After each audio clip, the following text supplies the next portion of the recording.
Sixto Dantes mabilis at maliksi sa kanyang unang fun run.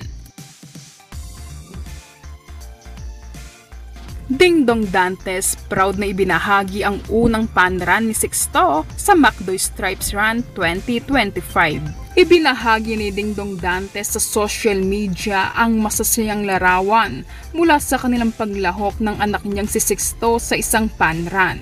Ayon kay Dingdong, ito ang kauna-hunahang fun run ni Sixto, kaya't doble ang kanyang tuwa at excitement na masaksihan ang karanasan ng anak. Makikita sa mga larawan ang pag-akyat ni Dingdong Dantes at Sixto sa entablado matapos matagumpay na tapusin ang kanilang takbuhan. Tumanggap si Sixto ng 1K finisher medal at kapansin-pansin ang hindi mapantayan saya ni Sixto habang hawak ang kanyang unang medalya sa fun run.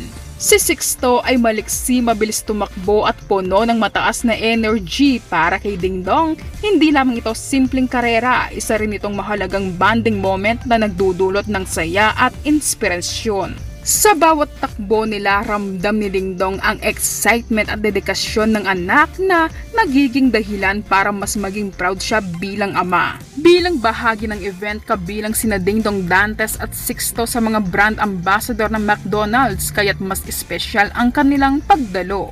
Kasama rin sa nasabing fun run ang ilang celebrities tulad ni David Licauco at Barbie Fortesa na naging tampok din sa naturang event.